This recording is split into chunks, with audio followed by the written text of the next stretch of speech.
A lot of us as black people, we are not a hateful people. We've never been a hateful people. And we, even though we've had a horrible history in this country with the folks, a lot of us in our community still want to give them the benefit of the doubt. But when the case of like Nolan Wells, and you seeing things like this and all the little cover up things that's going on, all this funny style, questionable things that's going on with the body, a lot of black people are really evaluating, say, hey, can I really be around them folks like that?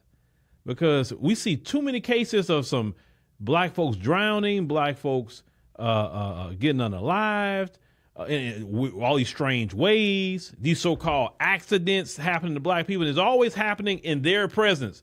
These strange accidents and all these drownings, all it don't happen when you're around black people, or even when they by themselves. It's always happening when they're around, or they've been by themselves in a location where they be frequenting too much, or the race is frequenting too much.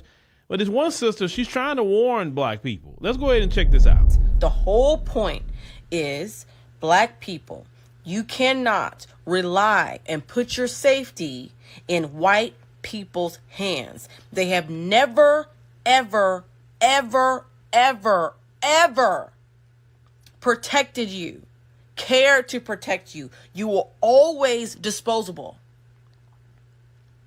Just because they find the utility in something doesn't mean it's not disposable.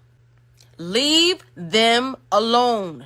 Even the ones who don't mean no harm, they still do harm because they're too ignorant to learn what is harm. Look, at the end of the day, it's not about how people feel. It's about your safety and my safety. I'll never forget that interview Muhammad Ali made long while ago, and the same issue came up, and he was being interviewed by a white gentleman, and he was saying that, you tell black people, about, white people, and we not all not bad or whatever. That can be fatal for you. And the problem is y'all meet one good one, and yet you don't pay attention to the other 99. You think your friend who could be genuine, your friend who calls out their own community about their racism, they still can't protect you. They may stand up for you. They may call their people out. But at the end of the day, are they really willing to be cast out of their community? Because, see, any white person who's really take a stand against anti-black racism, they literally cast out their community. Why are they cast out? Because they're doing something outside the cultural norm. And you got to think about American history. Any white person, abolitionist, whoever, who stood up for black people, they were more hated than even black people were. They would call them N-word lovers. And the Klan, which they don't like to talk about, the Klan did the same thing they did to black people. You know what I'm talking about. You can't really say that word too much on this platform, but you know what I'm talking about. The strange fruit. You know what I'm talking about. They don't like any white person who's the good white people. They can't stand them. They don't even talk about the good white people in history. You would think if you're trying to absolve yourself of some sort of racism, you would talk about all the good things that white Americans done in this country. They don't even like to talk about it. So when black people right now are looking at Nolan Wells, looking at all these disappearances of black people and who they last around, they wasn't around a bunch of us. You don't see a bunch of us going to an island and then something strange happens. We leave our buddy behind, and then we deactivate our Facebook. We do all this stuff. You know what I'm saying? This is what we start doing. We don't get down like that as black people. We look out for each other. And as I said before, I'll say it again. If any other group of people hang with us, they're not going to be unalive like that. We're going to protect them. We're going to make sure nothing happens to them. Because if something happened to them, it'll be worse on us anyway with this society. So we better make sure they're good. You know how many times I've heard white people say that I feel very protected around black people. I feel safe around black people. But we can't say the same around them. So it's not even about anything more than our safety. So that's why I say we go to the black club, the black lounge. We hang out in our restaurants. We go do the things that we need to do. Now, of course, in America, you're going to interact with everybody, okay? I'm not silly to that. But I'm a firm believer of this, and this is the truth. You have a lot of choice where you go, who your friends are. You got a choice where you eat. You got a choice where you live. Oh, you have plenty of choice. And you can't reduce your interactions down to zero, but you can do about a good 80, 90%. Oh, yeah. And you can be intentional about that.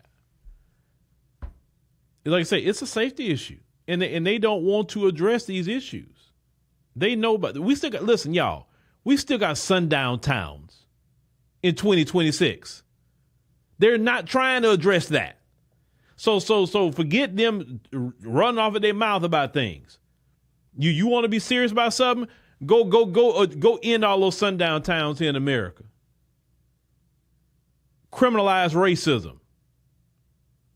Criminalize the N-word. You understand what I'm saying? Go ahead and criminalize all that stuff.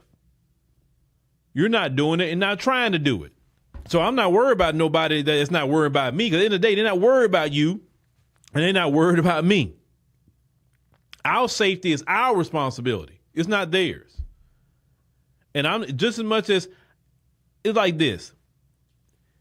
If you knew this location had a bunch of hives of killer bees, right? And everybody told you, hey, man, if you go over there in that location, you may get swarmed.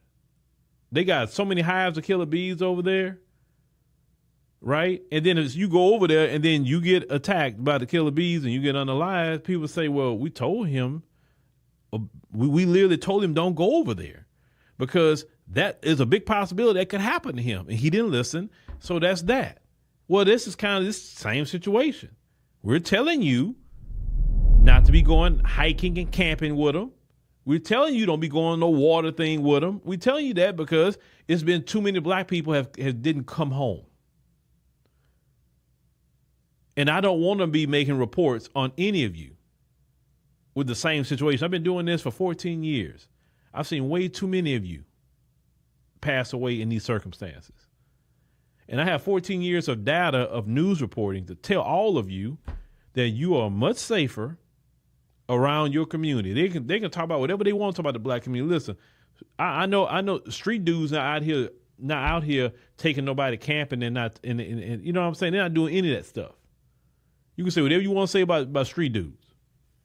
As I said before, and I keep saying it, with street dudes, if you're not involved in their business, they're not really messing with you. And that's just really what it is. But we got to think about our safety at the end of the day.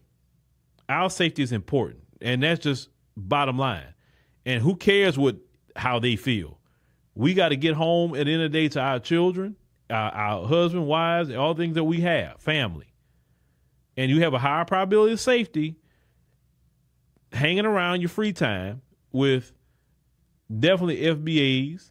And I'm not saying other groups are bad, but like the sister said, she's talking about that one.